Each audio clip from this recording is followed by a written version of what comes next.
Sometimes the people who should love us most are the ones who hurt us deepest. Every child deserves to be seen, to be valued. But 17-year-old Maggie Brennan knew only rejection from the one man who should have cherished her. In 1870s Wyoming, her desperate father sold her along with their farm pig to a mountain man named Silas Reed, hoping to rid himself of what he saw as a burden. The townsfolk of Bitter Creek whispered in pity, but Silas wasn't like other men. He looked at Maggie and saw strength, kindness, and a spirit that wouldn't break.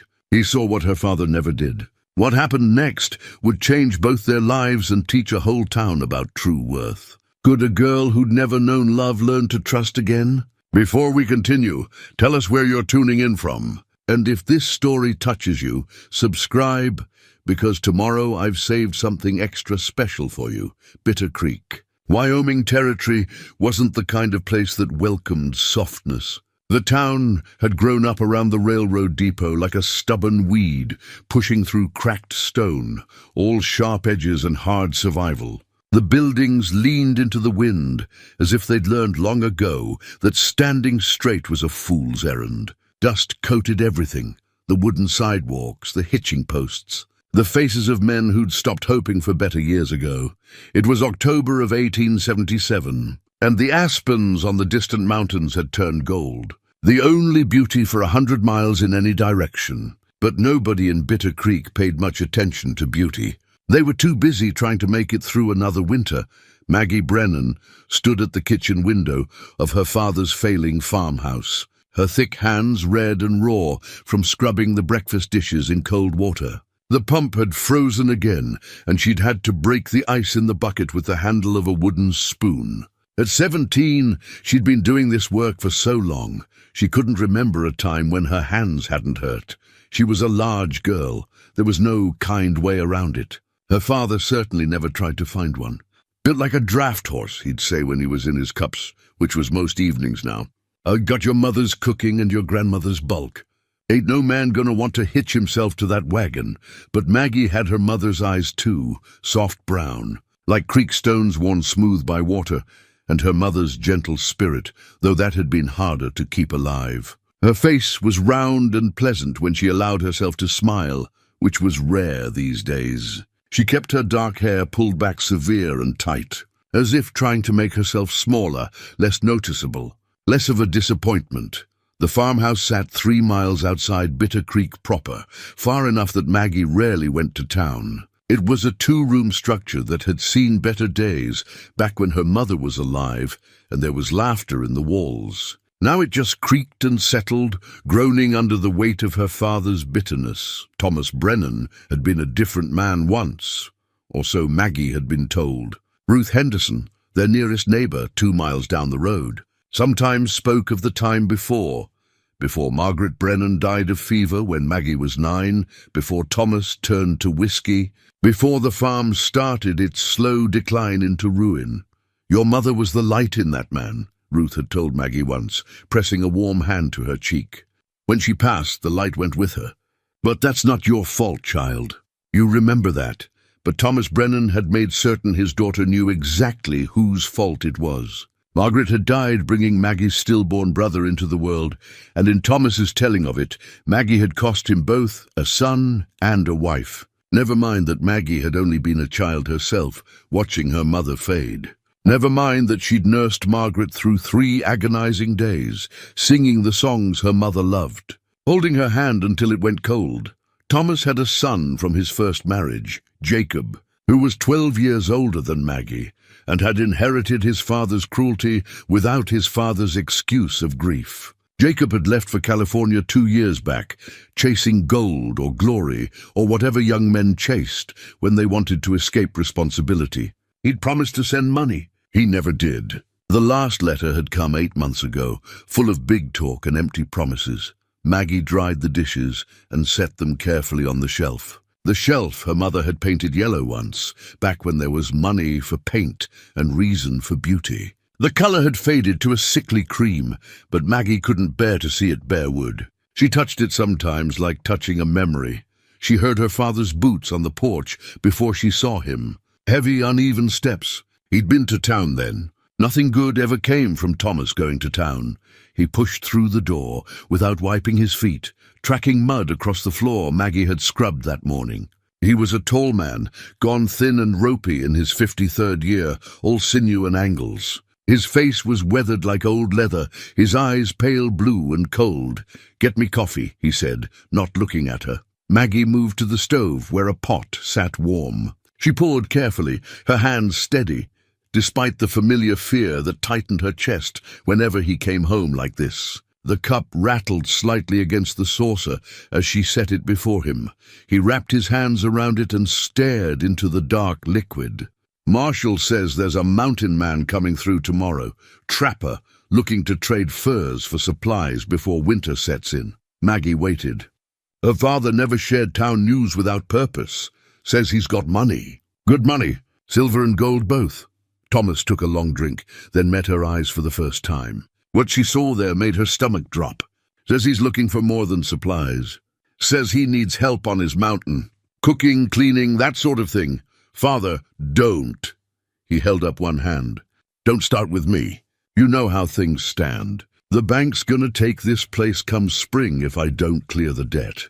3 years of bad crops, and that last hailstorm took what little wheat we had. I got nothing left to sell. Nothing but... He stopped, but they both knew what he'd been about to say. Nothing but you. Maggie's throat went tight. I could work in town. Mrs. Patterson needs help at the boarding house. She said no such thing. She said she'd think about it, which is what people say when they're being polite. Nobody wants you, girl. You're too... He waved his hand in her direction, encompassing everything he found lacking. Besides, whatever pennies you'd earn wouldn't put a dent in what I owe. How much do you owe? Maggie asked quietly. More than you can count. He stood abruptly, the chair scraping against the floor. I'm thinking practical thoughts now. For both of us, this mountain man might be the answer. You'd have a roof over your head, food to eat. Better than you got here. You want to sell me. The words came out flat, dead. I want to survive the winter. Thomas turned away from her. And I want you taken care of. Your mother would have wanted that. It was the cruelest thing he could have said, invoking her mother's name to justify this. Maggie felt something inside her go very still and very cold. Mama would be ashamed of you. His hand was fast, it always was, and the slap sent her stumbling against the table. Her cheek blazed with heat, but she didn't cry out. She'd learned long ago not to give him that satisfaction. You watch your mouth. His voice was low and dangerous. I've fed you and housed you for 17 years. I've done my duty by you more than most would have done. Your mother left me with nothing but debt and a daughter who can't even... He stopped himself again, but the words hung in the air anyway. Can't even find a husband. Can't even earn her keep. Can't even be worth the trouble. Maggie straightened slowly. The kitchen blurred at the edges, but she kept her voice steady. When is he coming? Tomorrow, noon, 24 hours. She had 24 hours to figure out what to do, where to go, how to survive what was coming, but even as she thought it, she knew the truth. There was nowhere to go, no family to take her in, no money of her own, no skills that anyone valued enough to hire her for. In this world, in this place, a woman without means was at the mercy of men who rarely had any mercy to spare. Thomas left her standing there, retiring to his room to sleep off whatever whiskey he'd consumed in town. Maggie stood motionless for a long moment, her hand pressed to her burning cheek, and then she walked out the back door into the cold October air. The pig pen was behind the house, a small enclosure where Clover lived. Clover was a year-old sow, pink and grey spotted, with intelligent eyes and a gentle disposition. Maggie had raised her from a piglet, one of a litter born in the spring. Thomas had sold the others, but he'd kept Clover for breeding. Maybe she'll earn her keep, he'd said, even if you can't. But Maggie loved that pig, loved her with a fierceness that embarrassed her, because who loved a pig? Who whispered secrets to an animal and found comfort in its warm, solid presence? Someone who had no one else, that's who. She climbed into the pen now and sat in the straw, and Clover came immediately to rest her heavy head in Maggie's lap. The pig made soft, comforting sounds, and Maggie finally let herself cry. I don't know what to do, she whispered. I don't know how to be braver than I am. Clover simply breathed, steady and warm, and Maggie held onto that warmth like a lifeline. She stayed there until the sun started to set, painting the sky in shades of orange and purple. When she finally returned to the house, her father was snoring in his room. Maggie moved quietly to the small trunk at the foot of her bed, a narrow cot in the corner of the main room, barely separated from the kitchen by a thin curtain her mother had sewn. Inside the trunk were her few possessions: 2 dresses, both worn thin, a shawl, a hairbrush with half its bristles missing, and wrapped carefully in an old flour sack, her mother's recipe book. It wasn't a real book, just a collection of papers bound with string. Her mother had written in it faithfully, recording not just recipes, but notes on healing herbs, remedies for common ailments, observations about the seasons and the land. Margaret Brennan had been a healer of sorts, the woman people called on when doctors were too far away or too expensive. She'd learned from her own mother, and she'd been teaching Maggie before she died. "Knowledge is wealth," Margaret had told her daughter, pressing the book into her hands during those final days. "Money can be taken, land can be lost, but what you know, what you carry in your mind and hands, that's yours forever. Remember that, Maggie girl.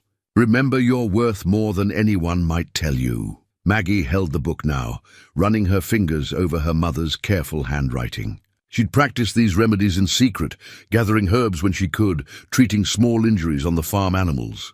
She had her mother's gift, she knew that. But gifts didn't matter when no one was looking. She wrapped the book back up carefully and placed it at the bottom of the trunk. Whatever happened tomorrow, wherever she ended up, she would take this with her. It was all she had left of love. That night, Maggie couldn't sleep.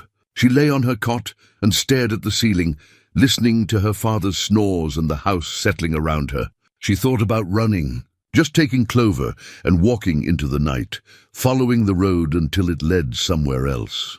But she was practical enough to know that wouldn't work. A girl alone on the frontier was prey, and winter was coming. She'd freeze before she found safety, so she lay there and made her peace with tomorrow, whatever it might bring.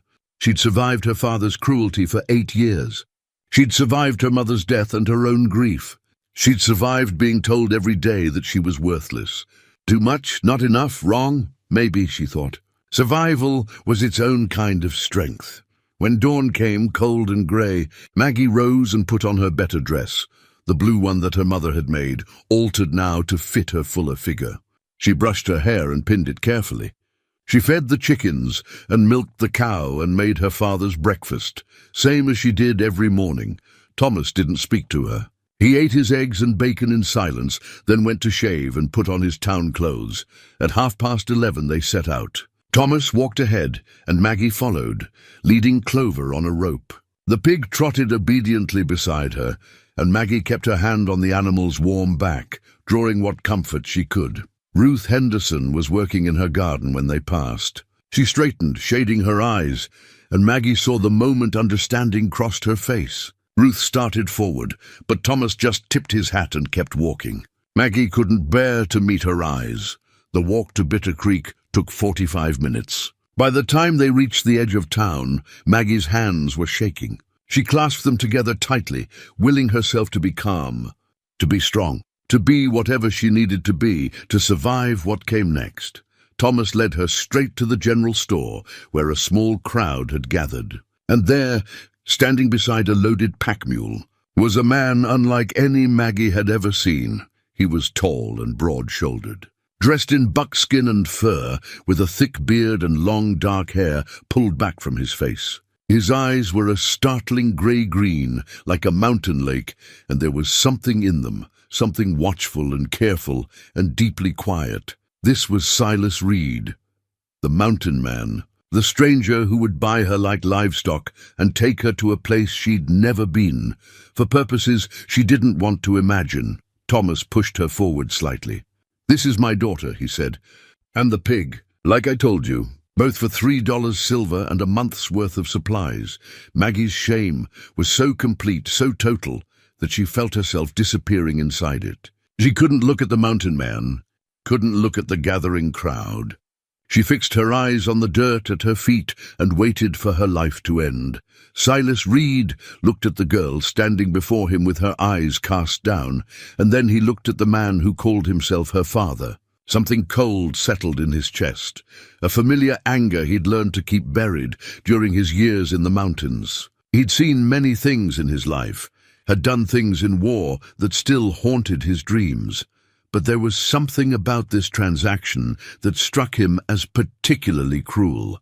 The girl was young, perhaps 17 or 18, with a round, soft face that would have been pretty if it hadn't been so carefully emptied of expression. She wore a faded blue dress that had been mended many times, and her hands, work roughened and red, clutched the rope attached to a placid-looking pig. She was trembling, he noticed. Just slightly, but enough that he could see it. $3 and supplies, Thomas Brennan repeated, his voice too loud. Several townspeople had gathered to watch, and Silas could feel their discomfort, their judgment, their complicity. That's the deal.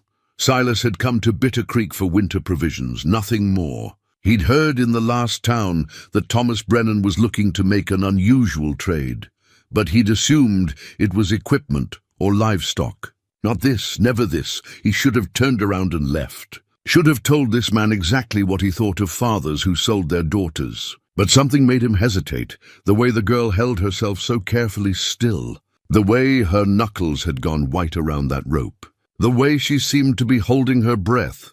If he walked away, what would happen to her? Would Brennan find another buyer, someone less scrupulous? Or would he simply work her until she broke, the way he'd clearly been doing for years? Silas had spent 5 years in the mountains, running from human company, from memories and pain and the world's capacity for cruelty. But standing in this dusty street, looking at this girl who couldn't even meet his eyes, he realized he couldn't run from this. "I'll need to speak with the young lady," he said quietly. "Alone," Thomas's face darkened. "Now hold on. Alone," Silas repeated, his voice harder now. "If she's old enough to be traded like property, she's old enough to speak for herself," the crowd murmured. Thomas looked like he wanted to argue, but something in Silas's expression made him back down. "Fine, 5 minutes. But the deal stands." Silas gestured to the side of the building, away from the watching eyes. The girl hesitated, then followed, the pig trotting obediently beside her. When they were out of earshot, Silas crouched down so he wasn't looming over her. Up close, he could see the fading bruise on her cheek, barely hidden by her hair. "What's your name?" he asked gently. She blinked, as if surprised he'd asked. Maggie Brennan, Maggie. I'm Silas Reed." He paused, choosing his words carefully. "I want you to understand something. I didn't come here looking for this. I came for supplies, but I can see your situation isn't good." Her jaw tightened, but she said nothing. "If I walk away right now, what happens to you?" Maggie finally looked at him, and her eyes were older than her years. "He'll find someone else, or he'll—" She stopped.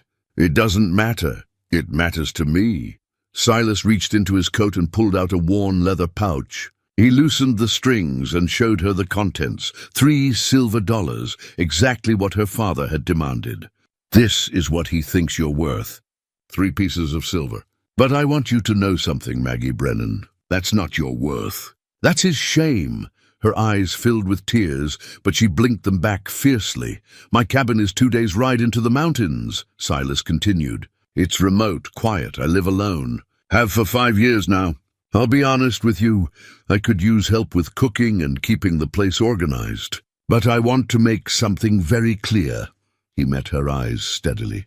"You would have your own room, your own space. I won't touch you, won't force you to do anything you don't want to do. And if at any time you want to leave, I'll bring you back to town myself. You understand?" Maggie stared at him. "Why would you do that?" "Because everyone deserves to be treated with respect. And because," he paused, "because I've seen what it looks like when people are treated like they don't matter. I won't be part of that." She was quiet for a long moment. Then in a voice barely above a whisper, she said, "He'll take the money and drink it away. By spring it'll be gone, and he'll have nothing. That's his choice to make, not yours to carry." Maggie looked down at Clover, running her hand over the pig's bristled back. Can she come? The pig? Of course. And my mother's book? I have a book, Recipes and Herbs. It's all I have of her. Bring whatever you want. It's yours, she nodded slowly, and Silas saw the moment she made her decision. It wasn't acceptance exactly. It was resignation, mixed with a tiny, fragile thread of something that might have been hope. They walked back around the building together. Thomas was pacing, his face flushed. "Well, the deal is acceptable," Silas said. He counted out the 3 silver dollars and placed them in Thomas's palm, and with each coin, he felt like he was participating in something fundamentally wrong. But he told himself it was better this way. Better him than someone worse. Thomas pocketed the money quickly, as if afraid Silas would change his mind. "She's a hard worker, knows her way around a kitchen. You'll get your money's worth." Silas ignored him. He turned to Maggie. "Do you need to get anything from your home?" "Yes, my things. They're in a trunk. I'll take you." "No need," Thomas said quickly. "I'll bring her things to town tomorrow." "You can—" "I'll take her now." Silas's voice was quiet but final. "And then we'll leave." The walk to the Brennan farmhouse was silent. Thomas stayed in town, probably heading straight to the saloon, while Silas followed Maggie and Clover down the dusty road. Ruth Henderson was still in her garden, and when she saw them coming, she dropped her tools and hurried over. "Maggie," she said, her voice breaking. "Oh, child." "It's all right, Mrs. Henderson." Maggie's voice was steady, though her eyes were bright with unshed tears. "This is Mr. Reed. He's taking me to his cabin up in the mountains." Ruth looked at Silas with fierce, protective eyes. "You hurt this girl, and God is my witness, I'll find you." "I understand, ma'am. And I give you my word, she'll be safe." Ruth pulled Maggie into a tight embrace. "You're a good girl, a strong girl. Don't you forget that." She pressed something into Maggie's hand, a small pressed wildflower, dried and fragile. "From your mama's garden. I saved it. You keep it, and you remember you come from love, even if it doesn't always feel that way." Maggie clutched the flower like it was gold. "Thank you." At the farmhouse, Maggie gathered her belongings quickly. The trunk wasn't large. It held 2 dresses, a shawl, a few personal items, and the precious recipe book wrapped in cloth. Silas carried it easily to his pack mule and secured it carefully. "Is there anything else?" he asked. Maggie looked back at the house, the peeling paint, the sagging porch, the window where she'd spent so many hours staring out at a world that seemed determined to keep her locked away. "No, there's nothing else." They set out as the sun began its descent toward the western mountains. Silas led his mule, and Maggie walked beside him, Clover on her rope. The town of Bitter Creek grew smaller behind them, and with each step, Maggie felt a strange mixture of terror and relief. After the first mile, Silas broke the silence. "It'll be cold tonight. We'll camp at Willow Creek. There's shelter there." "All right," another mile passed. Then Silas shrugged out of his heavy fur-lined coat and held it out to her. "You're shivering." "Take this." Maggie hesitated. "But you'll be cold. I've got layers." "And I'm used to it, please." The coat was warm, warmer than anything she'd ever worn. It smelled like pine smoke and leather and the wild spaces beyond civilization. Maggie pulled it tight around herself and felt something inside her chest, something that had been clenched tight for so long, begin, just barely to loosen. They walked until the light began to fail, and the first stars appeared in the darkening sky. The mountains rose before them, vast and ancient and indifferent to human suffering. But for the first time in her life, Maggie looked at them and didn't feel quite so alone. Silas made camp with practiced efficiency. He built a fire, set up a simple lean-to shelter, and produced jerky and hardtack from his supplies. It wasn't much, but he divided it evenly and handed Maggie her share without ceremony. "Tomorrow will be harder walking," he said. "The trail gets steep, but we'll take it slow." "I'm strong," Maggie said quietly. "Stronger than I look." In the firelight, Silas's weathered face softened. "I believe you are." That night, Maggie lay in the shelter with Clover warm against her side, and Silas's coat wrapped around her like armor. She could hear him on the other side of the fire, keeping watch, giving her space and privacy and something she'd never had before, consideration. She thought about her father, already spending those silver dollars. She thought about Ruth and that pressed flower. She thought about her mother's book safe in her trunk. And she thought about the mountain man who'd looked at her and seen something other than a burden. Could a girl who'd never known love learn to trust again? Maggie didn't have an answer yet. But as she drifted towards sleep, listening to the fire crackle and the night sounds of the wilderness, she thought that maybe, just maybe, she might get the chance to find out. The second day's journey was as difficult as Silas had promised. The trail climbed steadily into the foothills, winding through stands of pine and aspen, crossing rocky streams that ran cold and clear. Maggie's legs ached and her lungs burned, but she kept pace without complaint. She'd spent years doing hard labor. This was just a different kind. Silas set a manageable pace and stopped frequently to let her rest. He didn't make a show of it, just paused, as if to check his gear or study the trail ahead, giving her time to catch her breath without having to ask. These small kindnesses bewildered her more than grand gestures would have. She didn't know what to do with consideration. By mid-afternoon, they crested a ridge, and Silas pointed to a valley below. "There! That's home!" Maggie looked down and saw a cabin nestled in a small clearing beside a stream. Smoke rose from the chimney. He must have banked the fire before leaving. The cabin was larger than she'd expected, built of solid logs with a stone foundation. There was a small barn, a root cellar, and what looked like a smokehouse. Split wood was stacked neatly under an overhang. Everything spoke of care and planning. "It's beautiful," she said, and meant it. They descended into the valley as the sun touched the western peaks. Up close, the cabin was even more impressive. The logs were chinked tight against the weather, and the windows, real glass, not oiled paper, caught the fading light. A covered porch ran along the front with 2 hand-carved chairs positioned to face the view. Silas tied his mule to the post and opened the door. "Come on in. Let me show you around." The interior took Maggie's breath away. She'd expected a rough bachelor's quarters, dirty, disorganized, barely livable. Instead, she found a space that was clean, orderly, and surprisingly comfortable. The main room held a stone fireplace, a sturdy table with 4 chairs, a rocking chair with a quilt draped over it, and shelves lined with books. Real books, dozens of them. "The kitchen's here," Silas said, gesturing to one side where a cast-iron stove stood beside a work counter and more shelves stocked with supplies. "I built the counter myself. Keeps things organized. To the right were 2 doors. Silas opened the first. "This is my room."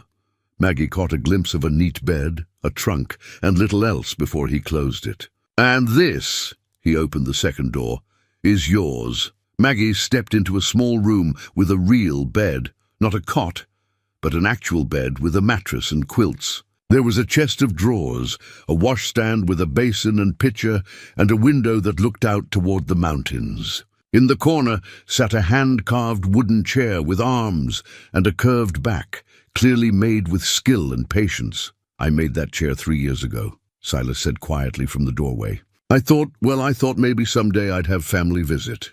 Never did, but I'm glad it's here now. It's yours. Your room, your chair, your space." "I won't come in without permission." Maggie couldn't speak. She ran her hand along the smooth arm of the chair, feeling the careful work in every curve.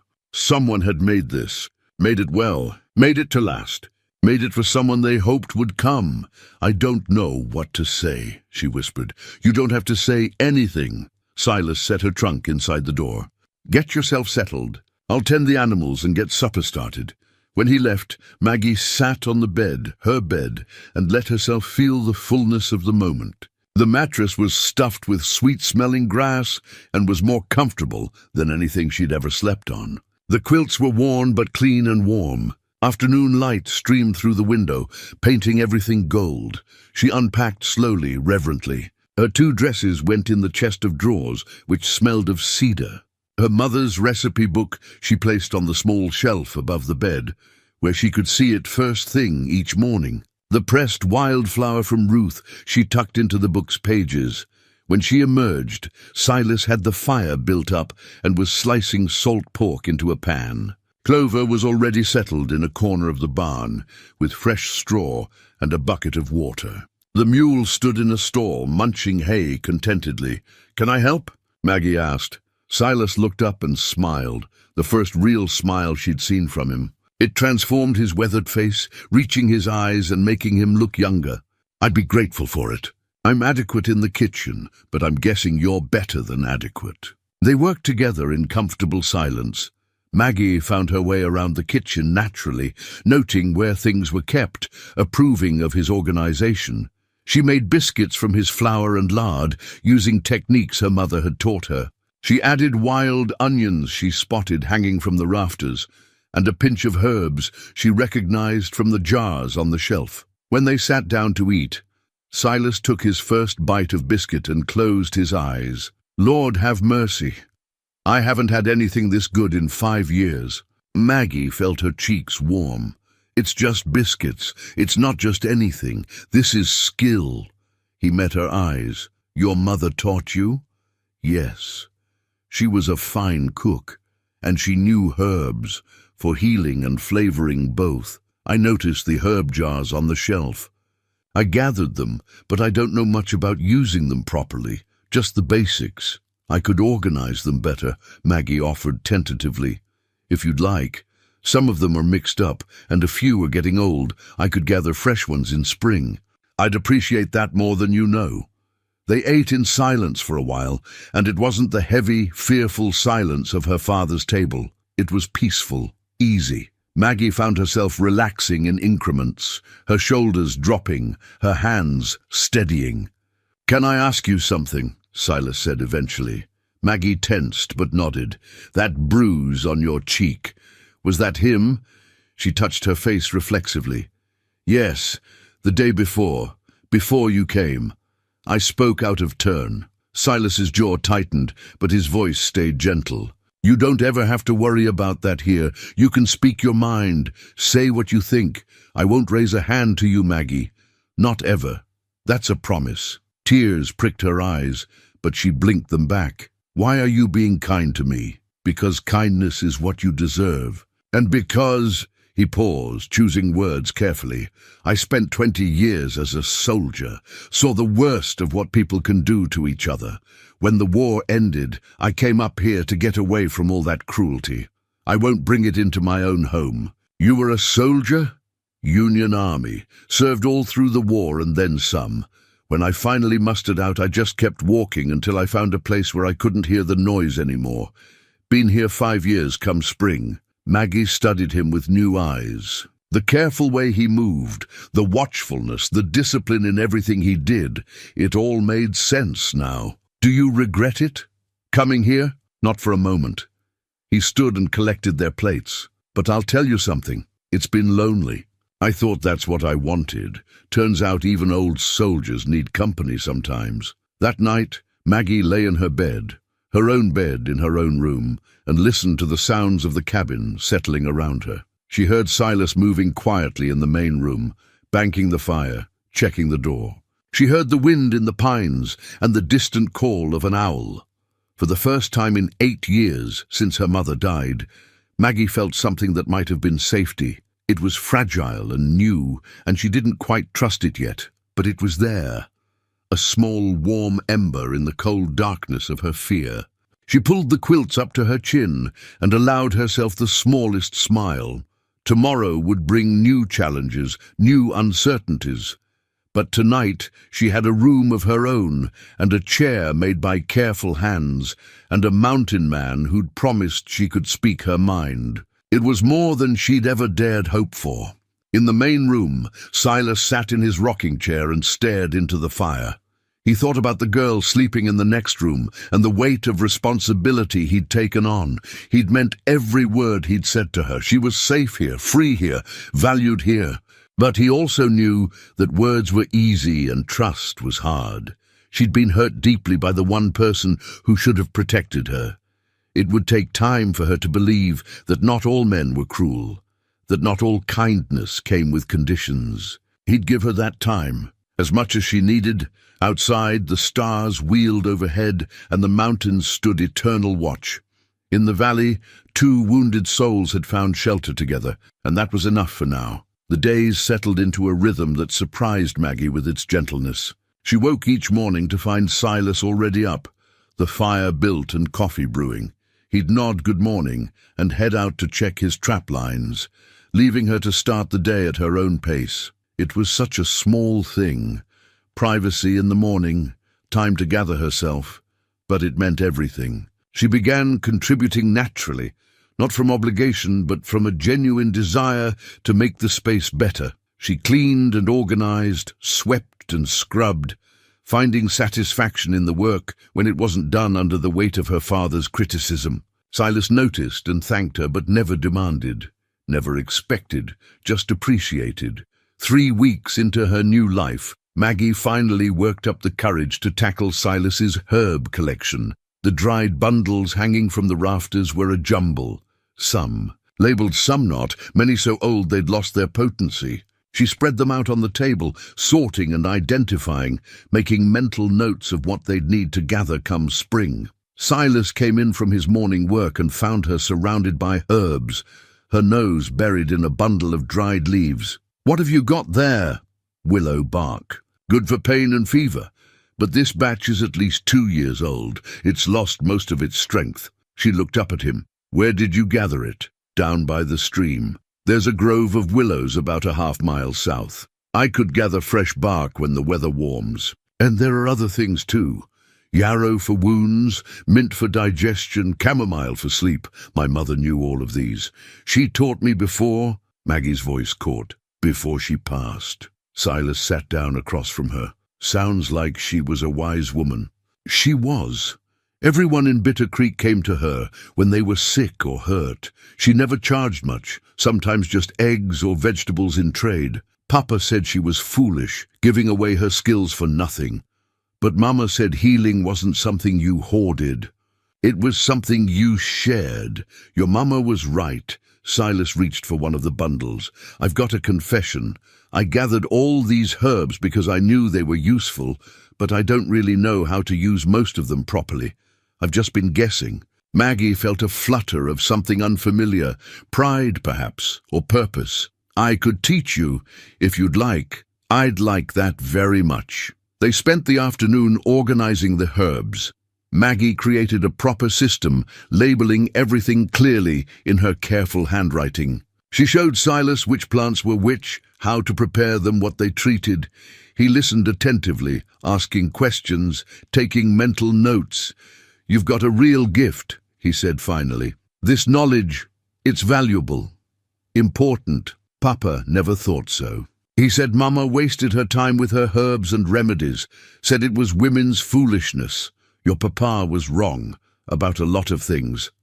Silas's voice was firm.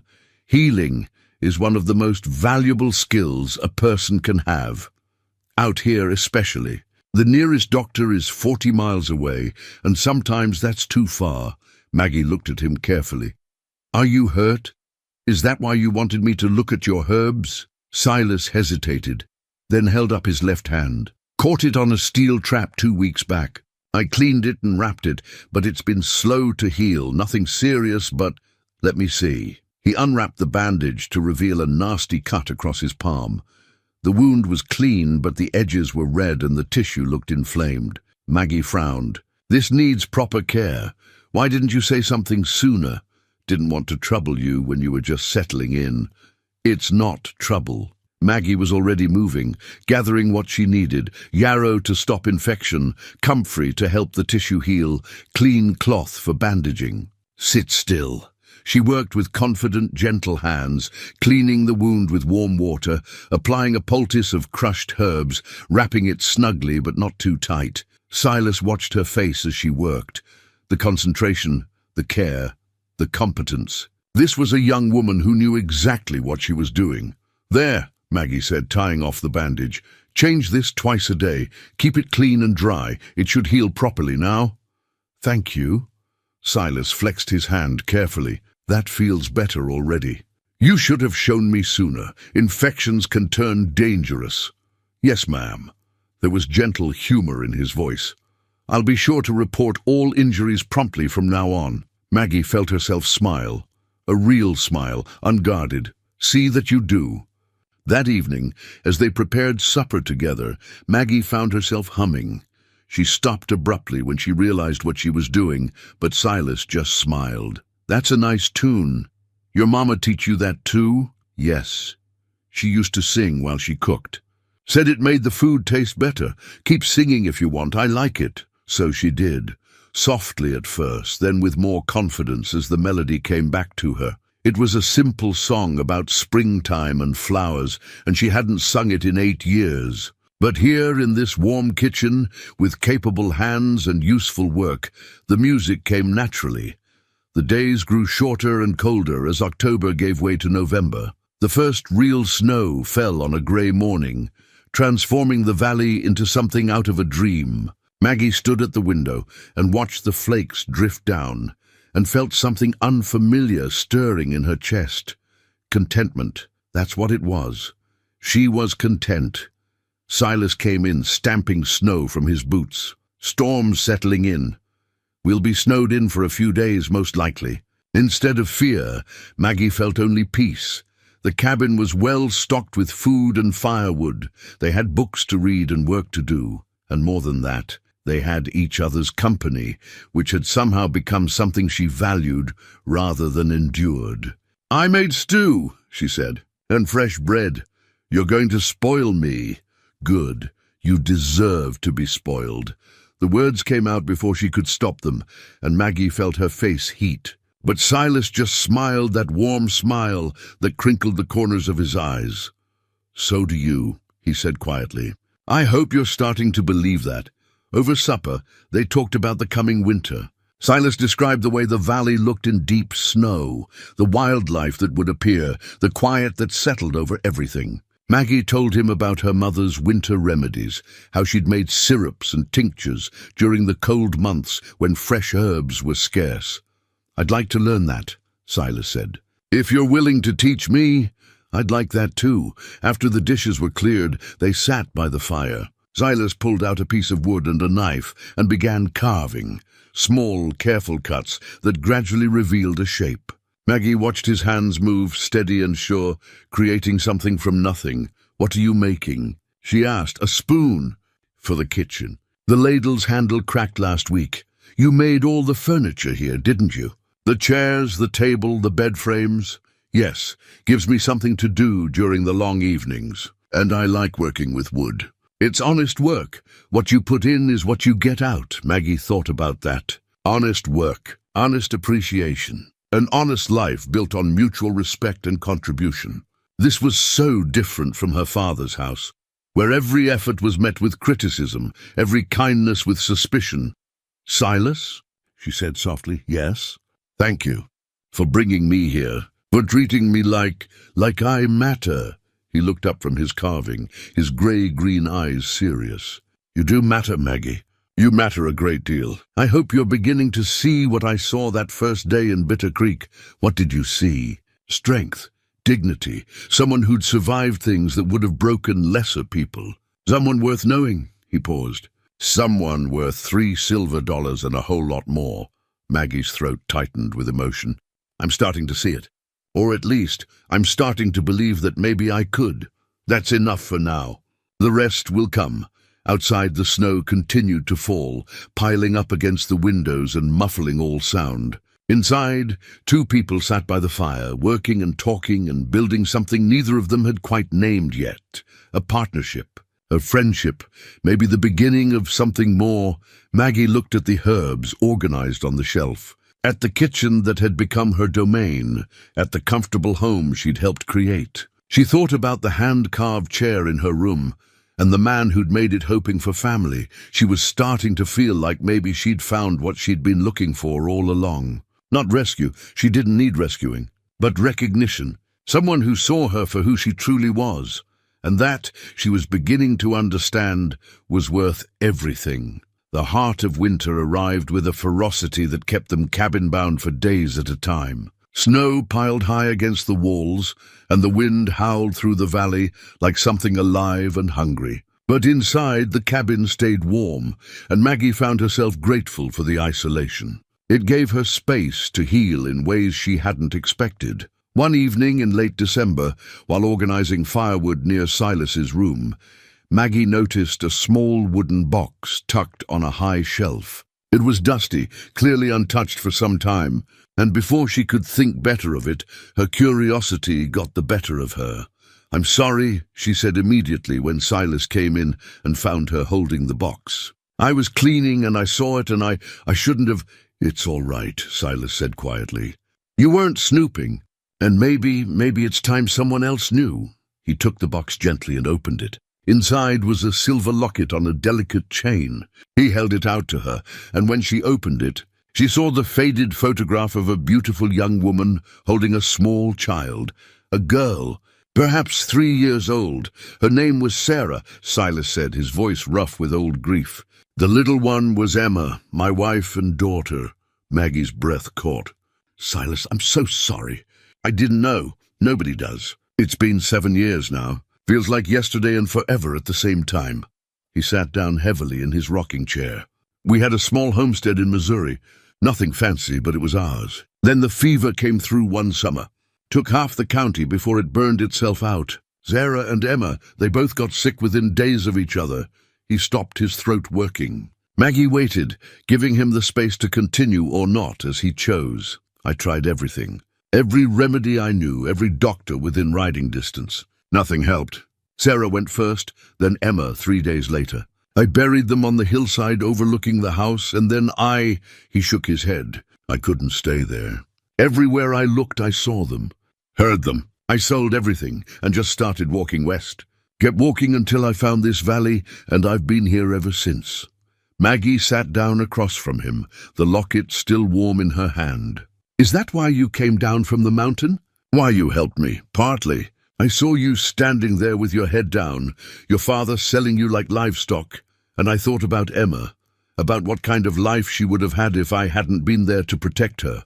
No child deserves what you went through, Maggie. No one does. I'm not a child anymore. No, you're not." His eyes met hers. "You're a strong, capable woman who deserved better than what life gave you. Same as Sarah deserved more years, and Emma deserved the chance to grow up. The world isn't fair, but that doesn't mean we can't try to do right when we see wrong." Maggie looked at the photograph again, the young mother's proud smile, the child's trusting eyes. They were beautiful. They were everything.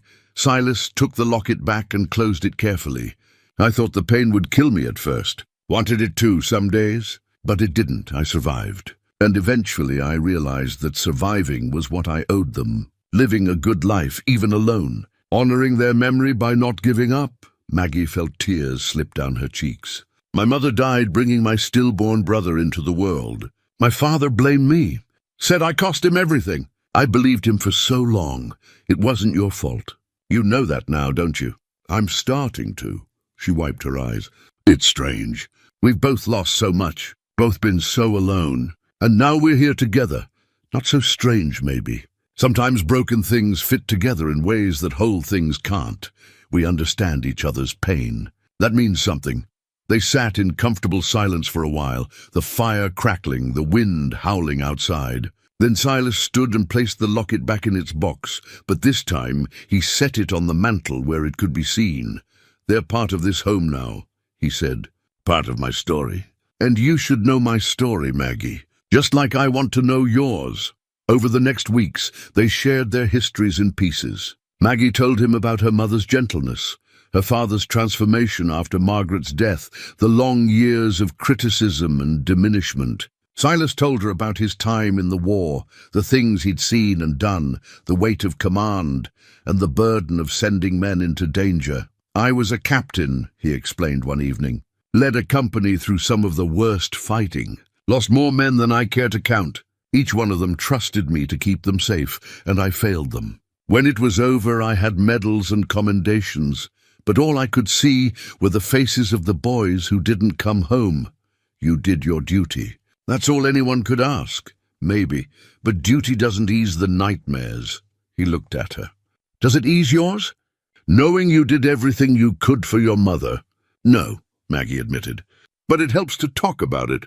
To say her name and remember the good parts, not just the end. Then we'll keep talking. Keep remembering. Keep honoring the ones we've lost by living well. As January deepened, their conversations grew longer and more intimate. They talked about everything: books they'd read, places they'd been, dreams they'd had before life taught them to stop dreaming. Maggie learned that Silas had wanted to be a teacher before the war, that he loved Shakespeare and could recite whole passages from memory. Silas learned that Maggie had a gift for drawing, though she hadn't picked up a pencil in years because her father said it was a waste of time. "Show me," Silas said one evening, producing paper and a pencil from his supplies. "Draw something." Maggie's hands trembled as she took the pencil. She started slowly, uncertain, but as the lines took shape, something inside her loosened. She drew the view from her window, the mountains and the pines and the curve of the stream. It wasn't perfect, but it was honest and real. "That's remarkable," Silas said, studying the drawing. "You have real talent. It's just a sketch. It's more than that. It's seeing the world clearly and putting it on paper. That's a gift, Maggie." She looked at her drawing, at the proof that she could create something beautiful, and felt a shift inside herself. Her father had been wrong about so many things. Wrong about her worth, her abilities, her purpose. And if he'd been wrong about those things, what else had he been wrong about? "I think I've been afraid," she said quietly. "Afraid to be good at things. Afraid to try. Because if I tried and failed, it would prove he was right about me. And now? Now I'm starting to think maybe failure isn't the worst thing. Maybe the worst thing is never trying at all." Silas smiled. "Now you're learning." They fell into new rhythms. Maggie drew in the evenings, while Silas carved or read aloud to her. She taught him more about herbs and healing, and he taught her about the mountains, how to read the weather, how to track animals, how to move through the wilderness safely. They were becoming partners in the truest sense, each bringing skills and knowledge to their shared life. But beneath the friendship and partnership, something else was growing. Maggie caught herself watching Silas when he didn't know she was looking. The way his hands moved with such careful precision, the way his face softened when he smiled, the way he listened to her as if every word mattered. Her heart would speed up when he came close, and she found herself seeking reasons to be near him. It confused her. Was this love or just gratitude? Was she drawn to him as a man or just to the safety he represented? She'd never had the chance to understand her own heart. How could she trust what she was feeling now? Silas, for his part, was equally careful. He treated her with unwavering respect, never crossing the boundaries he'd set that first day. But sometimes she caught him looking at her with an expression she couldn't quite read, tender and yearning and sad all at once. One evening, as they cleaned up after supper, their hands touched, reaching for the same dish. The contact was electric, and they both froze. For a moment, the air between them felt charged with possibility. Silas stepped back. "I'm sorry." "Don't be." Maggie's voice was barely a whisper. "I'm not." He looked at her then, really looked at her, and she saw the struggle in his eyes. "Maggie, He stopped, shook his head. "I don't want to take advantage. You're here because you had nowhere else to go. I don't want you to feel like you owe me anything. I know I don't owe you. That's not what this is. Then what is it?" She didn't have words for what was growing between them.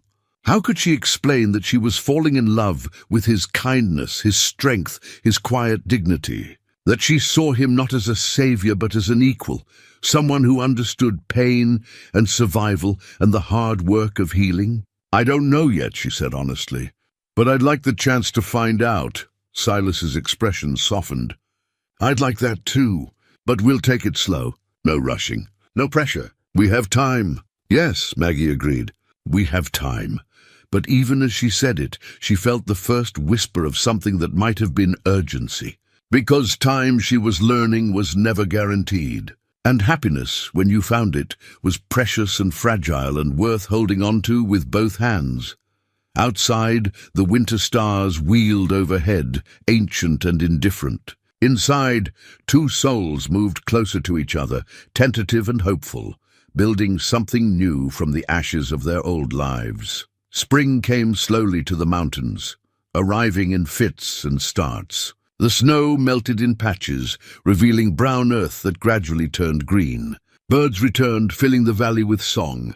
And with the changing season came a change in Maggie herself, a growing confidence, a sense of belonging she'd never known before. She and Silas had settled into something comfortable and right. They worked together, talked together, shared meals and stories, and the quiet companionship of two people learning to trust again. The attraction between them remained, simmering beneath the surface, but neither pushed for more. They were content to let it grow naturally, like the wildflowers beginning to dot the meadow. On a bright morning in late April, a rider appeared on the ridge above the valley. Silas spotted him first and went still, his hand moving instinctively to the rifle he kept near the door. "Someone's coming," he said quietly. Maggie felt her stomach clench with sudden fear. In all these months, they'd seen no one. The isolation had been a blessing, a sanctuary. But now, the outside world was intruding. The rider descended slowly, leading a pack horse. As he drew closer, Maggie could see he was a trader, his animals laden with goods, his weathered face friendly enough. But it was what he carried that made her blood run cold. "Letter for you, Reed," the trader called as he dismounted. "Fellow in Bitter Creek paid me to bring it up. Said it was important." Silas took the letter, his face unreadable. The trader stayed only long enough to trade some coffee and sugar for fresh meat, then headed back up the trail. When he was gone, Silas stood holding the letter like it might burn him. "You should read it," Maggie said softly, though dread pooled in her stomach. The letter was brief, written in a shaky hand. Silas read it aloud, his voice tight. "Mr. Reed, I was mistaken when I made that deal back in October. I was drunk and not thinking clear. The law says a man can't sell his daughter like property, which means that transaction was not legal. I want my daughter back, or I want payment for her keep all these years. You got 1 month to bring her back to Bitter Creek or settle this proper." Thomas Brennan, Maggie felt the room tilt. All the safety, all the peace, all the healing of the past months, it could all be taken away. Her father could drag her back to that house, back to that life. The thought was suffocating. "He can't do this," she whispered. "Can he?" Silas's jaw was tight. "I don't know. The law out here is unclear at best. And he's right that no man has the legal right to sell his daughter. But that doesn't mean he has the right to force you back either. What if I have to go? What if—" "Stop!" Silas took her shoulders gently, making her look at him. "I made you a promise, Maggie. I said you were free to choose your own life.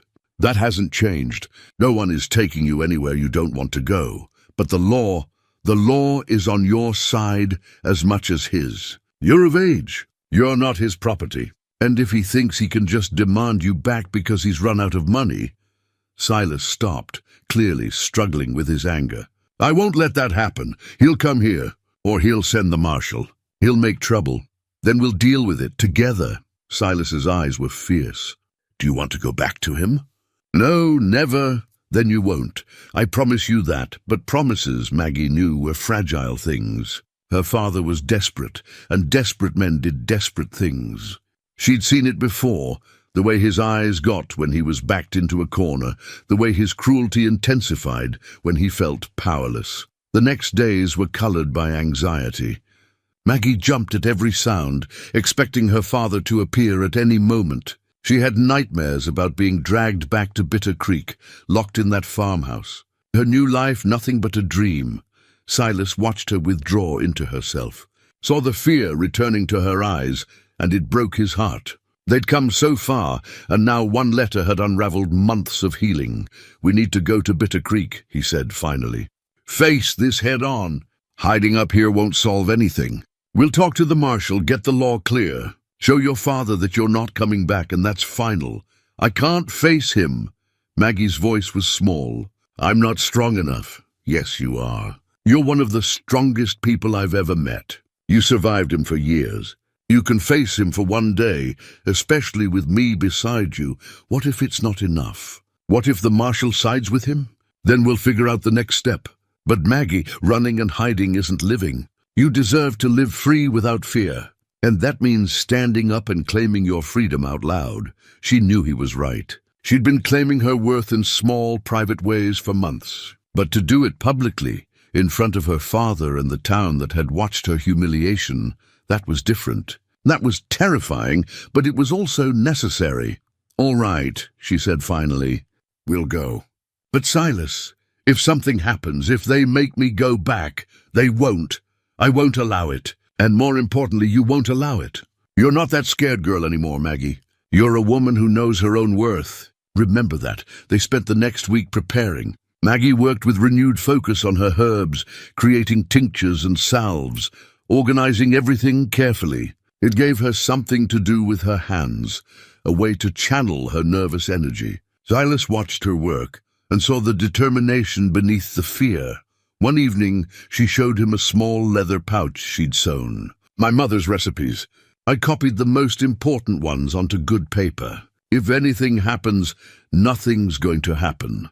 But if it does, I want you to have these. The knowledge shouldn't be lost. And her voice broke. I want you to have something of mine, something that matters." Silas took the pouch carefully, understanding the weight of what she was giving him. "I'll keep it safe. But you'll be the one using these recipes, Maggie, here in this cabin for years to come. That's what's going to happen." She wanted to believe him, wanted to trust that the life they'd built together was solid enough to withstand her father's greed and manipulation. But doubt gnawed at her. That night, unable to sleep, Maggie got up and found Silas sitting by the banked fire, keeping watch. He looked up when she entered and wordlessly opened his arms. She went to him and he held her while she cried for her lost mother, for her stolen childhood, for the fear that she might lose the one good thing she'd ever found. "I'm falling in love with you," she whispered into his shoulder. "And that terrifies me almost as much as going back." Silas pulled back to look at her face. "Why does it terrify you?" "Because love can be used against you. Because caring about someone gives them power to hurt you. Because I don't know if what I feel is real or just need and gratitude and—" "Maggie," he cupped her face gently, "I'm falling in love with you too. Have been for months. And I'm scared too. Scared of failing you. Scared of not being enough. Scared that you'll realize you deserve better than an old soldier hiding in the mountains. You're not hiding anymore. Neither am I. No, we're not." He pressed his forehead to hers. "So we'll face this together. We'll go to Bitter Creek and we'll stand up for what's right. And when it's done, we'll come home. To this cabin. To the life we're building. Together. Promise?" "I promise. And Maggie, when this is over, when you're truly free, I'm going to ask you a question.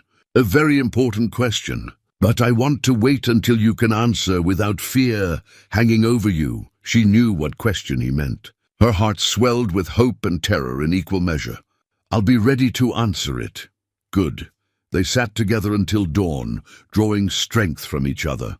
When the sun rose, painting the mountains gold and pink, they began their preparations. In 3 days, they would leave for Bitter Creek. They would face Thomas Brennan and whatever the law decided.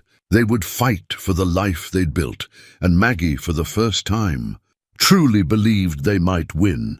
The journey to Bitter Creek took 2 days, and each mile felt like a step backward into the person Maggie used to be.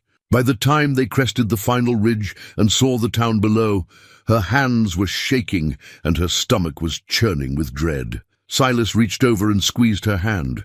"Remember who you are now, not who you were." They rode into town at midday, and Maggie felt every eye turned toward them. Whispers followed them down the main street. She kept her head up the way Silas had taught her, and tried to ignore the stares. Ruth Henderson saw them first. She dropped her shopping basket and rushed over, pulling Maggie into a fierce embrace. "Thank God, I've been so worried. Your father's been telling everyone—" She stopped, glancing at Silas. "It doesn't matter what he's been saying. What matters is you're all right." "I'm more than all right," Maggie said, and meant it. "Mrs. Henderson, I'm happy." Ruth's eyes filled with tears. "I can see that. Oh, child, you look like yourself again, like the girl your mother raised." They went directly to the marshal's office. Marshal Garrett was a tired-looking man in his 50s, more accustomed to settling disputes about property lines than complex questions of law. He looked up from his desk as they entered, his expression wary. "Mr. Reed, Miss Brennan, I was wondering when you'd show up." "We got Thomas Brennan's letter," Silas said. "We're here to settle this matter properly. Your father's been raising quite a fuss." Garrett said to Maggie. Says he was coerced into selling you, that the transaction wasn't legal, that he wants you returned to his care. His care. Maggie's voice was sharp. Marshall, he sold me for $3 silver. That's not care. I know what it is, Miss Brennan. And legally he's right that a man can't sell his daughter. That part of the transaction was invalid from the start. Maggie's heart sank. So I have to go back? I didn't say that. You're 17 years old, nearly 18. Old enough to choose where you live and who you live with. The question is whether Mr. Reed here took advantage of a bad situation, or whether you went willingly. I went willingly, Maggie said firmly. My father made it clear I wasn't welcome in his home. Mr. Reed offered me work and a safe place to live. I accepted. There's no crime in that. Your father says otherwise. Says you were coerced. Says, Garrett paused uncomfortably. He's implying things about your relationship with Mr. Reed that would make the situation more complicated. Maggie felt her face flame, but Silas's voice was ice. Thomas Brennan can imply whatever he likes. The truth is that Miss Brennan has her own room, her own space, and has been treated with nothing but respect. If he's suggesting otherwise, he's a liar as well as a poor excuse for a father. I believe you, Garrett said. But that doesn't solve our problem. Brennan's demanding either his daughter's return or compensation for her upkeep over the years. Says he spent considerable money raising her and deserves reimbursement. Reimbursement. Maggie's voice rose. He wants money for feeding me? For keeping a roof over my head? That's a father's duty, not a business transaction. Nevertheless, that's what he's claiming. Garrett looked uncomfortable. Look, I'll be honest with you both. The law here is murky. I could rule either way and someone would appeal. The best solution is for you to work this out between yourselves. Come to an agreement everyone can live with. I'll speak with him, Silas said. Name his price and I'll pay it, if that's what it takes to end this. Before Maggie could protest, the door banged open and Thomas Brennan strode in, with Jacob behind him. Maggie's heart stopped. Jacob was supposed to be in California. Why was he here? Her father looked worse than she remembered. Thinner, grayer, with a desperate edge to his eyes. Jacob looked angry and drunk, which was his usual state. But it was seeing them together that made Maggie's stomach drop. They'd clearly coordinated this. There she is, Thomas said. My daughter, the one this man kidnapped from me. Nobody kidnapped anyone, Silas said quietly, but with an edge of warning. Maggie came willingly and she's staying willingly.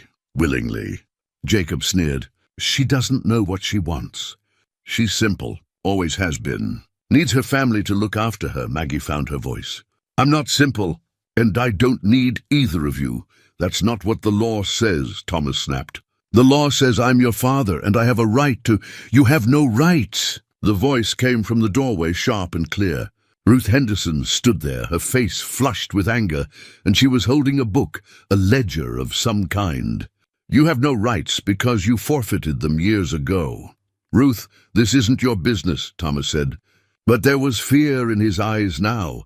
It became my business the day Margaret died, and you started destroying that girl's life. It became my business when you stole from her.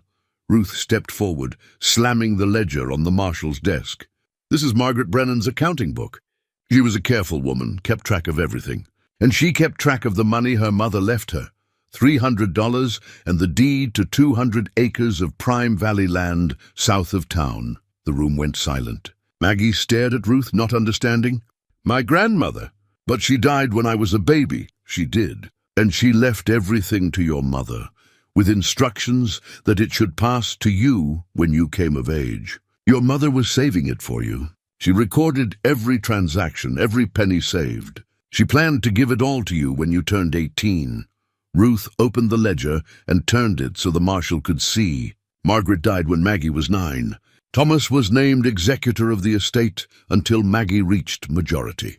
But look at the entries after Margaret's death. Money withdrawn for farm expenses, money withdrawn for repairs, money withdrawn for supplies.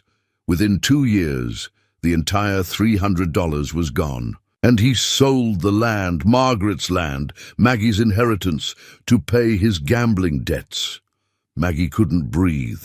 And Mama left me land, money. She left you everything she could, Ruth said gently. She loved you, Maggie. She wanted you to have a future, a choice. And your father stole it all. Thomas's face had gone red. That money was spent on the household. On raising her! I had every right. You had no right. Ruth's voice cracked like a whip. That inheritance was held in trust for Maggie. You were the trustee. You stole from your own daughter, spent her money, sold her land, and then blamed her for your poverty. You told her she was a burden, when all along you were living off her inheritance. Marshal Garrett's face had gone hard. Is this true, Thomas? It's more complicated than, is it true? Garrett's hand moved to his desk drawer, where Maggie could see the butt of a pistol. Did you embezzle your daughter's inheritance? Jacob shifted nervously. Pa, you said the money was yours. You said, shut up, Jacob. Thomas's desperation was palpable now. The money was gone before I sold the land. The farm was failing. I had debts. You had to steal from a child, Silas said, his voice cold. You had to take everything her mother left her and spend it on whiskey and cards. And then you had the gall to tell her she was worthless, that she cost you everything, when the truth was, she was the only thing of value you had, and you spent her like coin. Maggie felt like the ground was tilting beneath her. All these years her father had blamed her for their poverty, made her feel like a burden too heavy to bear, and all along he'd been the one. He'd stolen from her, stolen her mother's gift, stolen her future. How long have you known? She asked Ruth quietly. I suspected for years. Your mother showed me the ledger once, told me about the inheritance. After she died, I asked Thomas about it, and he said it was being saved for you.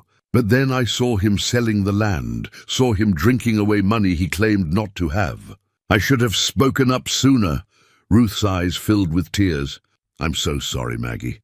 I was afraid of accusing a man without proof, afraid of making things worse for you. But when Thomas sent that letter demanding you back, I knew I had to bring the truth forward. I went to your old house and searched until I found the ledger hidden in the cellar. He'd kept it, probably forgot it was there. $300, Maggie said slowly, and 200 acres. Worth considerably more now, Marshal Garrett said, studying the ledger. That land Thomas sold? It's part of the new railroad route. Worth 10 times what he got for it. This is theft, Thomas. Plain and simple. And I'm betting that sale you made wasn't legal either. Did you have the right to sell land, held in trust for a minor? Thomas said nothing, but his silence was answer enough. You're done, Garrett said flatly.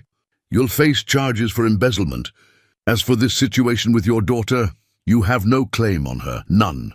The original transaction was invalid, yes, but not because you have any rights, because she was never yours to sell. She's a free woman, and she can choose where she lives. Maggie looked at her father, this man who'd made her feel small and worthless for 8 years, and she felt nothing. No anger, no pain, just a vast emptiness where his power over her used to be. I'm not coming back, she said clearly. Not ever. You took my mother from me. You took my inheritance. You tried to take my future, but you failed. Because I found something you could never give me, I found my worth. And it has nothing to do with you. Thomas lunged forward, but Silas was faster. He stepped between them, his hand on Thomas's chest. Touch her, he said quietly, and I'll make you regret it for whatever time you have left. This isn't over, Jacob snarled. That land should be ours. We'll fight this, fight all you want, Garrett said. But Miss Brennan just turned 18 last month. That land was held in trust until she reached majority. It's hers now, legally, and if either of you try to claim otherwise, you'll be joining Thomas in a cell. The Brennan men left, bitter and defeated. When they were gone, Maggie sank into a chair, her mind reeling. Ruth knelt beside her and took her hands. I'm sorry I didn't speak sooner, she whispered. Can you forgive me? There's nothing to forgive. Maggie's voice was thick with tears. You saved me again, first when you gave me that flower and now this. You gave me the truth. That's worth everything. She pulled Ruth into an embrace, and they both cried. For Margaret, for lost years, for justice finally done. When Maggie pulled back, she found Ruth pressing something small into her hand. Your mother gave me this before she died, Ruth said softly. She asked me to give it to you when she found real love. I think that time has come." Maggie opened her hand and saw a silver ring, her mother's wedding band, delicate and worn. Inside, engraved in tiny letters, were the words, "Love sees all." Maggie closed her fingers around it and felt her mother's presence like a warm hand on her shoulder. Love sees all. Her mother had seen her, had loved her, had tried to provide for her even in death. And now Silas saw her too, saw her strength, her worth, her heart. She looked up at him and saw everything she needed in his eyes. They would go home, they would build a life, and she would finally be free. The revelation about her inheritance changed everything. Maggie spent the rest of that day in the marshal's office, going through paperwork with Ruth and Marshal Garrett, piecing together the full scope of what her mother had left her. The land, 200 acres of prime valley land, had been sold by Thomas 5 years ago for $800, which he'd promptly lost to gambling and drink. But the current owner, a rancher named Morrison, had been approached by the railroad company just last month. The railway wanted an easement through that exact parcel, and Morrison had negotiated a deal worth $5,000. The question, Garrett said carefully, is whether Morrison's purchase was legal. Given that Thomas was selling land held in trust for a minor, it might not be, Ruth said, which means Maggie could challenge the sale, could claim the land back, or at least a portion of what Morrison's getting from the railroad. Maggie's head was spinning. $5,000. It was an impossible sum, more money than she'd ever imagined. With that kind of money, she could what? What did she want? She looked at Silas, who'd been quiet through all of this, and saw him watching her with an expression she couldn't quite read. Concern, maybe, or worry. He'd promised her freedom, and now she had it, complete freedom, with resources to do whatever she wanted. She could buy her own land, build her own house, live independently. She didn't need him anymore. The thought made her chest ache. "I need time to think," she said. "This is all. It's too much." "Of course," Garrett agreed. "We'll need to sort through the legal aspects anyway. Morrison's going to fight any claim you make. And your father, well, he's going to fight too, even though he doesn't have a leg to stand on." "Let them fight," Maggie said, with more confidence than she felt. "I have the truth on my side now." Ruth offered to let them stay at her house, but Maggie shook her head. "Thank you, but no. We'll camp outside town tonight. I need space to breathe." To think, they made camp by a stream a mile from Bitter Creek, the same stream where Maggie had once picked wildflowers with her mother. The memory should have hurt, but instead it felt like a blessing. Her mother's presence, gentle and approving, seemed to hover in the evening air. Silas built a fire and put coffee on to boil. He'd been quiet since they left the marshal's office, and Maggie could feel the weight of unspoken words between them. "Say what you're thinking," she said finally. He looked up from the fire. "I'm thinking that you have choices now, real choices. You could buy land, build a home, start a business. You could do anything you want. I could. You don't need to live in a remote cabin with a scarred old soldier anymore. You could have a real life. In town, with people. He stopped. With what? A proper husband? A respectable life?" Maggie heard the edge in her own voice. "Is that what you think I want?" "I don't know what you want. That's the point. 6 months ago you had no choices. Now you have all of them. And Silas ran a hand through his hair, frustrated.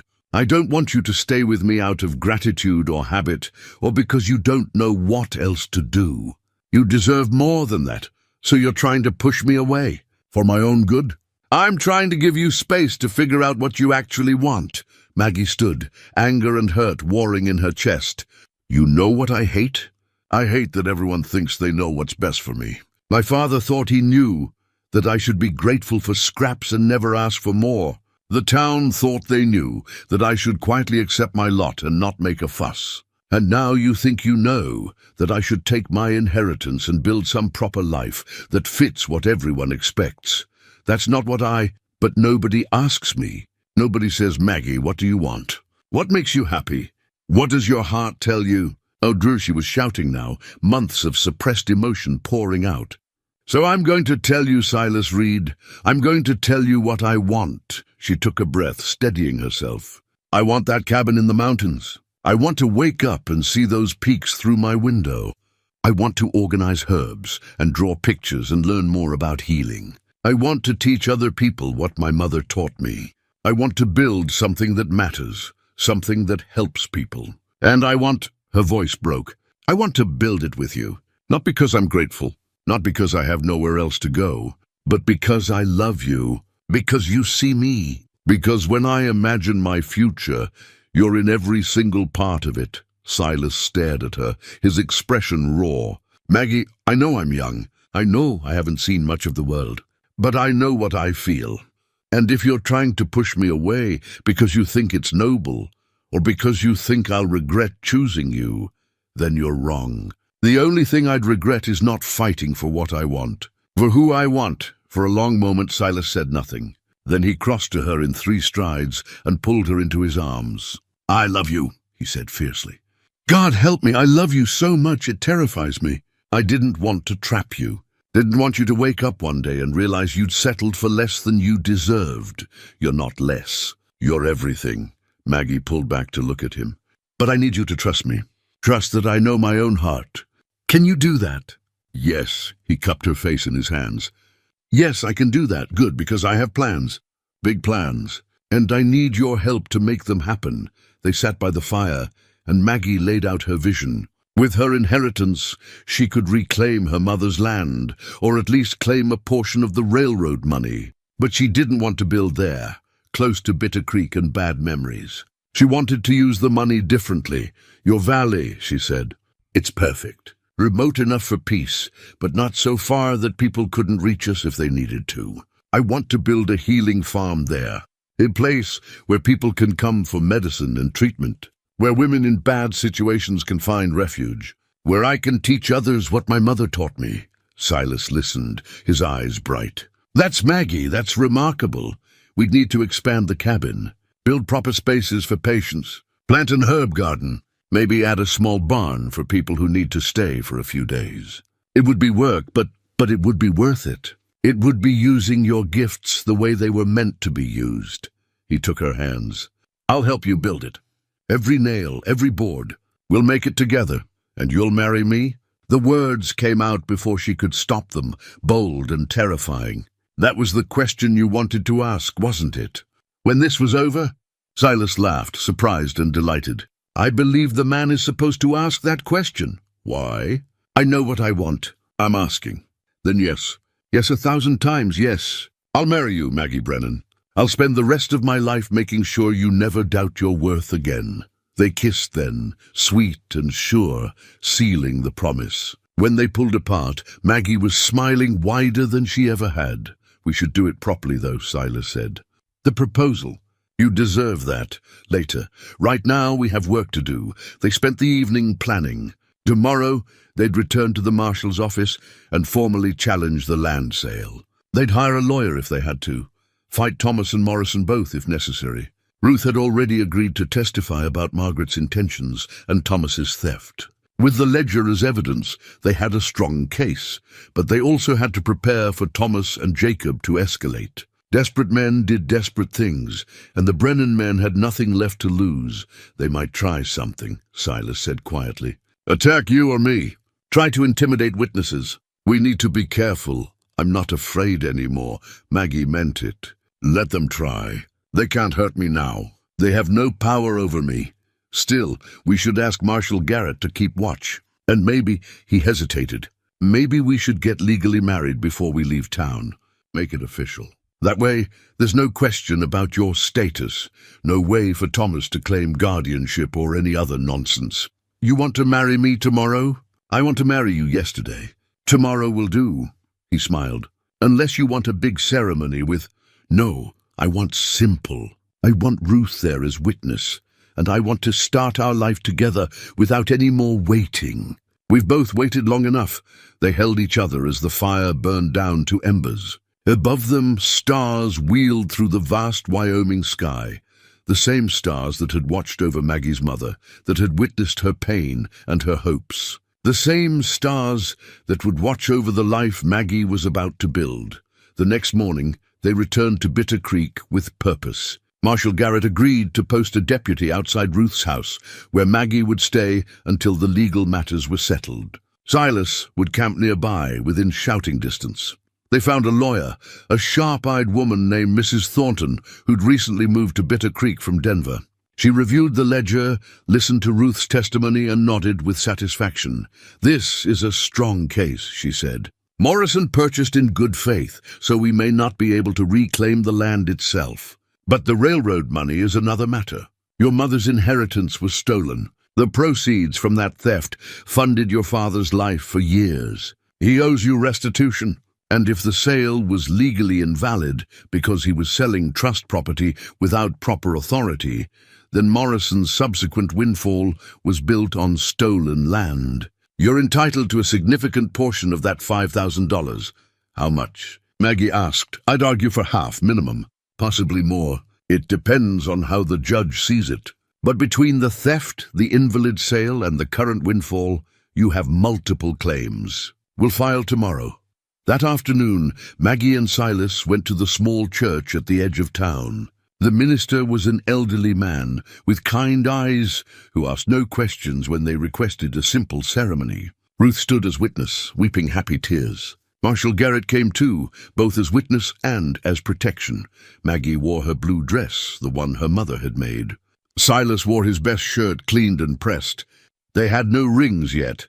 Maggie still wore her mother's wedding band on a chain around her neck, waiting for the right moment to transfer it to her finger. The ceremony was brief. "Do you, Silas Reed, take this woman to be your lawfully wedded wife?" "I do." "Do you, Margaret Brennan, take this man to be your lawfully wedded husband?" "I do." Her voice was clear and strong. "Then by the power vested in me, I pronounce you husband and wife." When Silas kissed her, Maggie felt something settle into place. This was right. This was real. This was the beginning she'd been waiting for. They signed the papers, making it official. Mrs. Maggie Reed, a new name for a new life. That evening they celebrated at Ruth's house with a simple supper. But the celebration was cut short when a breathless deputy burst through the door.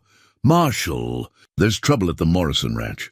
Someone set fire to the hay barn. Morrison's saying it was the Brennan boys." Garrett's face darkened. "How bad?" "Bad enough.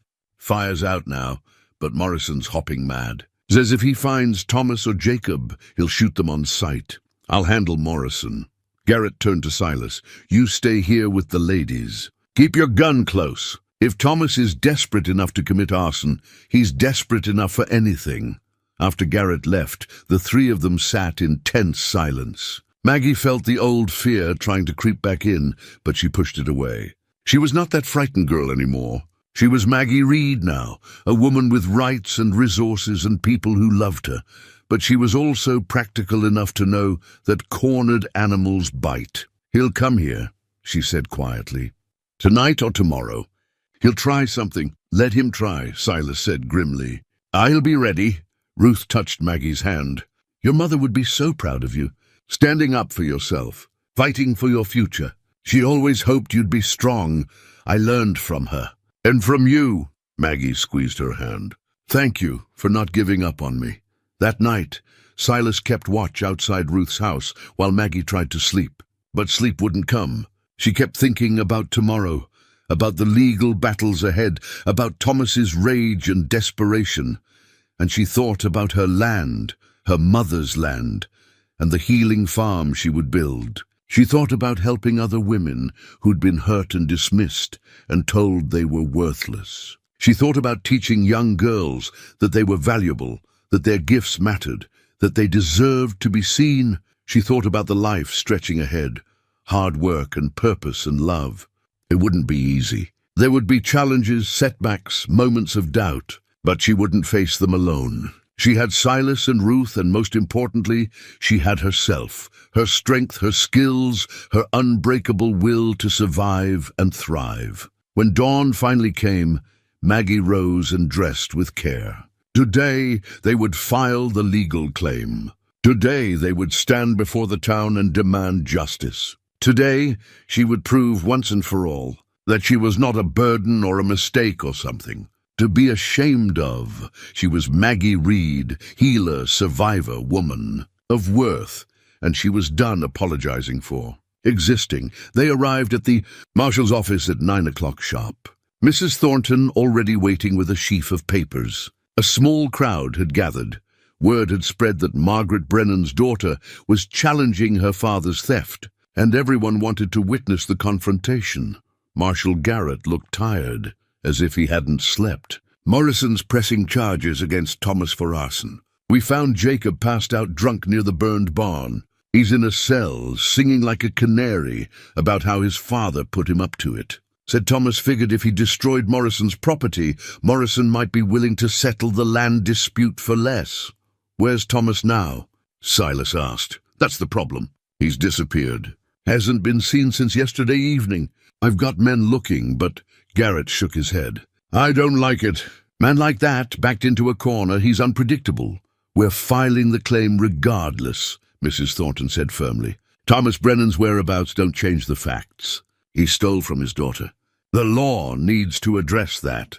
They went inside, and Mrs. Thornton laid out the case with precision. The ledger showed clear evidence of embezzlement. Ruth testified about Margaret's intentions. The timeline proved that Thomas had systematically drained Maggie's inheritance while telling everyone, including Maggie herself, that she was a burden costing him money. The irony, Mrs. Thornton said, is that for 8 years he lived off her inheritance while making her believe she owed him for her existence. It's not just theft, it's psychological cruelty of the highest order. More townspeople had crowded into the office and the hallway beyond. Maggie could feel their eyes on her, could hear their whispers. But this time the whispers weren't mocking. They were sympathetic, ashamed. These people had watched her father humiliate her, had watched him sell her, and they'd done nothing. Now they were being forced to see their own complicity, Mrs. Thornton continued. Furthermore, the sale of the land was legally invalid. Thomas Brennan was trustee of an inheritance meant for a minor. He had no authority to sell that land for his own benefit, which means the door burst open. Thomas Brennan stood there wild-eyed and reeking of whiskey. In his hand was a pistol, shaking but pointed directly at Maggie. The crowd scattered with screams. Silas moved instantly, putting himself between Maggie and the gun. Marshal Garrett's hand went to his own weapon. "Nobody move!" Thomas's voice was high and desperate. "Nobody move or I swear I'll shoot." "Thomas, put the gun down," Garrett said calmly. "You're only making things worse. Worse." "Worse?" Thomas laughed, bitter and broken. "My son's in jail. My farm's gone. My reputation's destroyed. That ungrateful girl has turned everyone against me. How could it possibly be worse?" "That girl is your daughter," Ruth said from the corner, her voice shaking but firm. "Your daughter, who you were supposed to love and protect. And you destroyed her for your own selfishness. I gave her everything. Fed her, clothed her, kept a roof over her head. With her own money." Ruth's voice rose. "Money her mother left for her. You stole it all, Thomas. Every penny. And then you blamed her for your poverty. She cost me my wife. Cost me my son. Cost me... I was 9 years old." Maggie's voice cut through his ravings. She stepped out from behind Silas, and though her heart was racing, her voice was steady. "I was a child when Mama died. I didn't choose that. I didn't cause it. But you blamed me anyway. You made me believe I was worthless, that I deserved nothing, that I should be grateful for crumbs. You were worthless. You are worthless. Fat and stupid and... No!" The word came out like iron. "I'm none of those things. I'm a healer. I'm skilled. I'm strong. I survived you, and that's worth more than you'll ever understand." Thomas's hand was shaking harder now, the gun wavering. "You owe me. You owe me for 18 years. I owe you nothing. But you owe me everything. You owe me the childhood you stole, the inheritance you spent, the years of believing I was broken when I was always whole." Maggie took a step forward, and Silas tried to hold her back, but she gently pushed his hand away. "I'm not afraid of you anymore, Father. You can't hurt me. Not with words, not with fists, and not with that gun. Because I know the truth now. I know what I'm worth." She reached into her pocket and pulled out the worn leather pouch, the one that had held the $3 silver he'd received for selling her. She opened it and let the memory of those coins fall away, then reached for Silas's trapping knife at his belt. He handed it to her without question. Maggie held up the empty pouch. "This is what you thought I was worth. $3 silver and a pig." Then she took the knife and cut the pouch in half, letting the pieces fall to the floor. "But you were wrong. You were always wrong. And I'm done letting your lies define me." Thomas's face crumpled. The gun lowered slightly, and Marshal Garrett moved fast. He crossed the distance and grabbed the weapon, wrestling it away from Thomas's weak grip. Two deputies rushed forward and pinned Thomas's arms behind him. "It's over, Thomas," Garrett said. "It's done." And watching her father, this man who'd loomed so large in her nightmares, being dragged away in handcuffs, Maggie finally understood that it truly was over. The power he'd held over her, the fear he'd instilled, the shame he'd created, all of it crumbled like dust. She turned to Silas, who pulled her into his arms. "That was the bravest thing I've ever seen," he whispered. "I had to do it. Had to face him one last time and show everyone, that I'm not his victim anymore." Around them, the townspeople began to applaud. It started with Ruth, then spread through the crowd. These people who'd watched her humiliation now witnessed her triumph. And while their applause couldn't undo the past, it marked a shift, a recognition that Maggie Brennan Reed was a woman of worth, and always had been. The legal proceedings moved swiftly after Thomas's arrest. With him in custody for assault with a deadly weapon, arson, conspiracy, and embezzlement, there was no one left to contest Maggie's claim. Jacob, still locked up and facing his own charges, signed a statement admitting that their father had spent Maggie's inheritance and sold her land illegally. Morrison, the rancher who'd purchased the land, was a fair man. When Mrs. Thornton presented him with the evidence, he sat in silence for a long time, then sighed deeply. "I bought that land in good faith," he said.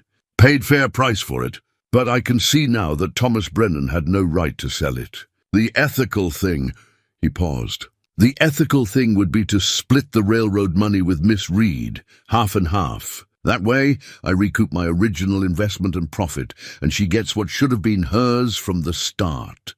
"That's generous of you," Mrs. Thornton said. "It's fair. And fairness matters more than profit." Morrison turned to Maggie.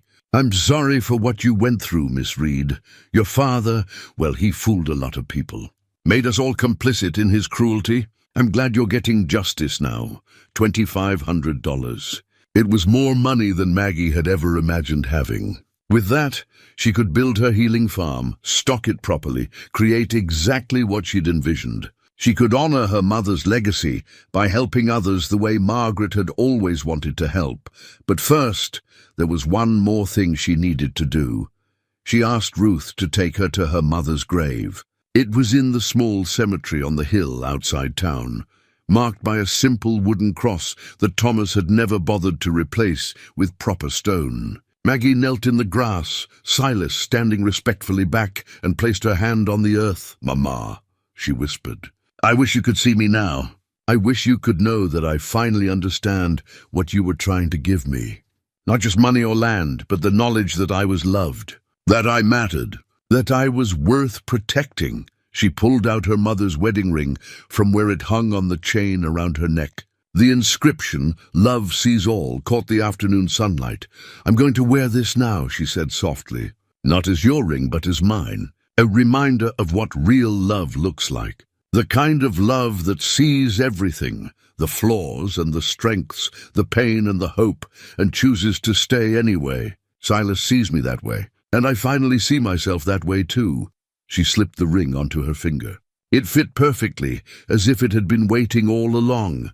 "I'm going to build something beautiful, Mama, a place where people can heal, where women like us, women who've been hurt and dismissed, can find help and hope. I'm going to use everything you taught me, and I'm going to teach others. Your knowledge won't die with me. It'll grow and spread and help people for generations." A breeze moved through the grass, warm and gentle. Maggie closed her eyes and felt her mother's love like a benediction. She'd been so afraid for so long that she was unworthy of that love, that her existence had been a burden. But now she understood the truth. Her mother had loved her fiercely, had prepared for her future, had seen her worth even when no one else did. When she stood, Silas was there to take her hand. Together, they walked back down the hill toward Ruth's house, where tomorrow they would begin packing for the journey home. That evening, Ruth prepared a celebratory dinner. Mrs. Thornton joined them, along with Marshall Garrett and a few other townspeople who'd supported Maggie through the ordeal. It was simple fare, roast chicken and vegetables, fresh bread, apple pie, but it tasted like victory. "What will you do now?" Mrs. Thornton asked.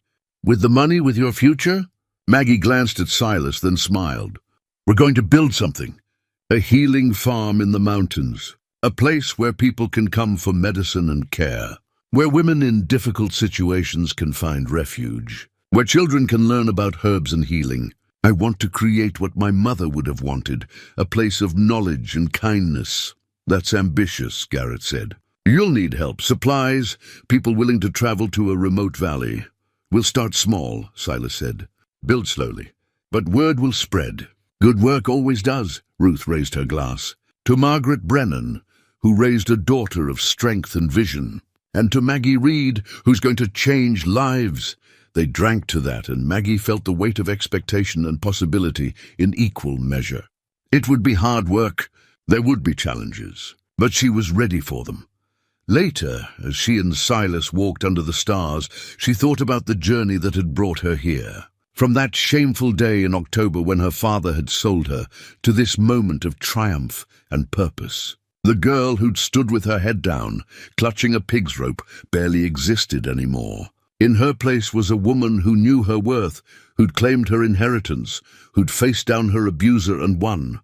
"Are you ready to go home?" Silas asked softly. Maggie looked up at the mountains, dark shapes against the starlit sky. Somewhere beyond them was the valley, the cabin, the life they were building together. "Home, yes," she said. "I'm ready." They would leave at dawn, taking with them Ruth's blessings, Mrs. Thornton's legal documents, and enough supplies to begin construction on the healing farm. They would ride out as husband and wife, partners in every sense, ready to build a future worth having. Thomas Brennan would face justice, likely years in prison for his crimes. Jacob would serve time for arson and assault. The town of Bitter Creek would remember this story for years to come. A cautionary tale about the cost of cruelty and the power of standing up for what's right.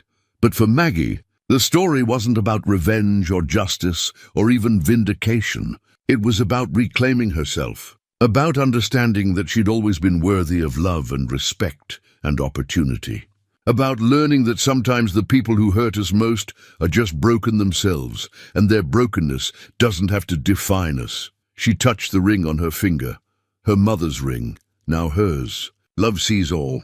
It saw her pain and her strength. It saw her past and her future. It saw the girl she'd been and the woman she'd become. And it saw that she was enough. She'd always been enough. Tomorrow they would begin the journey home. But tonight, standing under the vast Wyoming sky, with Silas's hand warm in hers, Maggie allowed herself to simply be, to exist without fear or shame. To breathe freely for the first time in years. She was Maggie, Reed healer survivor, woman of infinite worth, and her story was just beginning. 2 years had passed. Since that autumn day when Thomas Brennan sold his daughter for $3 silver. 2 years since Maggie had ridden into the mountains with a stranger who saw what her father never could. 2 years of healing and growth and building something remarkable. The valley looked different now. Where there had been one cabin, there were now 3 structures forming a loose compound around the original building. The main cabin had been expanded, new rooms added, a proper kitchen built, space for Maggie and Silas to live comfortably while maintaining privacy. The second building was the healing house, with a treatment room, storage for medicines, and beds for patients who needed to stay overnight. The third was a teaching house, where Maggie held classes for anyone who wanted to learn about herbs and healing. A sign stood at the valley's entrance, carved by Silas's careful hands and painted by Maggie's artistic ones.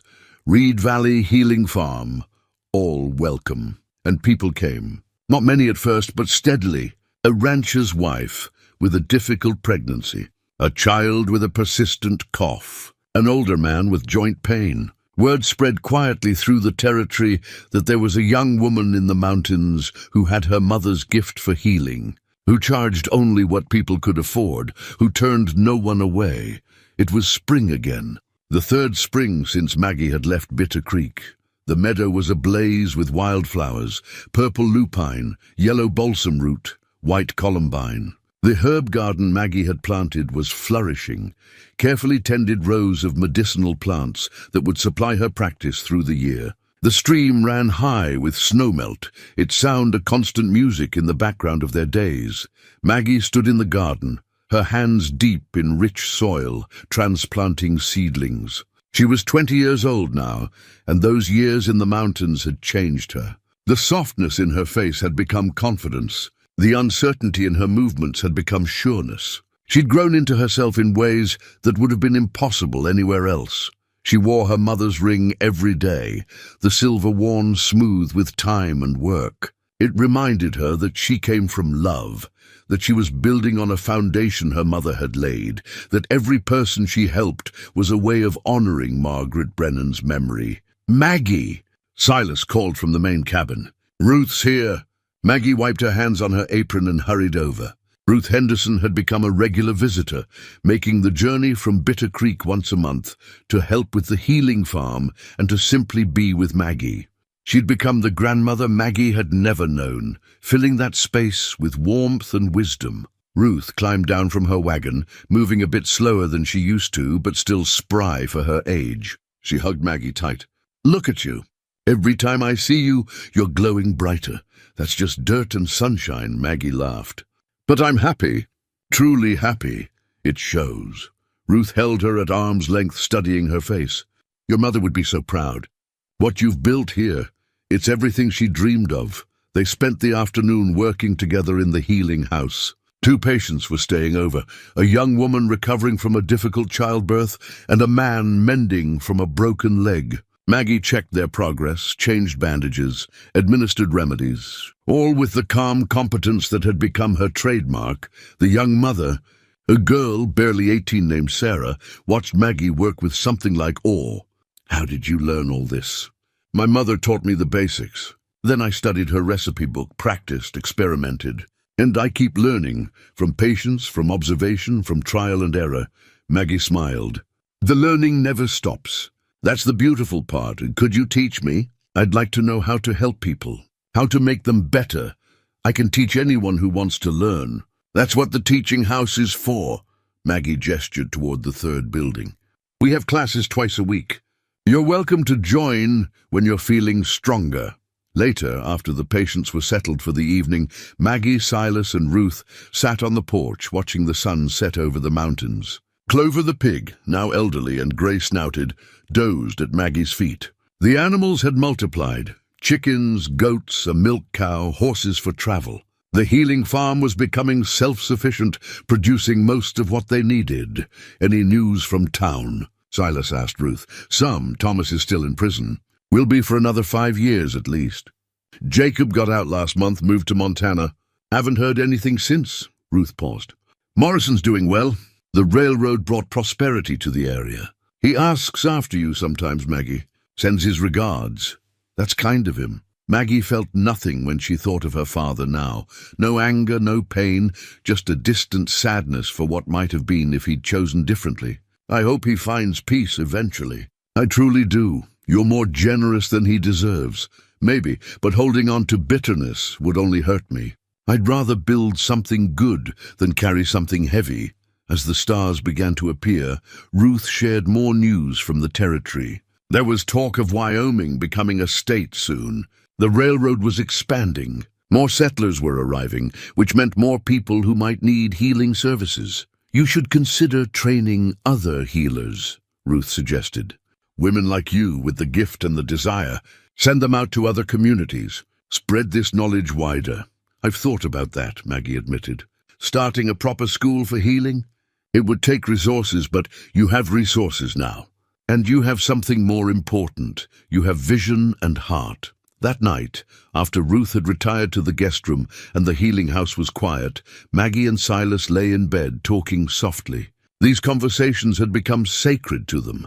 The day's end review, the planning and dreaming, the simple comfort of shared intimacy. Do you ever regret it? Silas asked. Choosing this life? It's not easy. The work is hard, the winters are long, we're isolated. Never, not once. Maggie turned to face him in the darkness. This is exactly where I'm meant to be. Doing exactly what I'm meant to do. With exactly the person I'm meant to be with. Good, because I can't imagine any other life now. You changed everything for me, Maggie. Gave me purpose again. Gave me family. We gave each other that. We're partners, equals. That's what makes it work. He kissed her forehead gently. Partners, equals, always. As sleep claimed her, Maggie thought about the journey that had brought her here. She thought about that scared girl clutching a pig's rope, believing she was worthless. She thought about the mountain man who'd looked past appearance and circumstance to see strength and potential. She thought about her mother's love, preserved in a ledger and a recipe book and a silver ring. She thought about Ruth's courage in speaking truth. She thought about the townspeople who'd finally chosen to do right. But mostly, she thought about herself, about the long, hard work of learning to value what she had to offer, to trust her own judgment.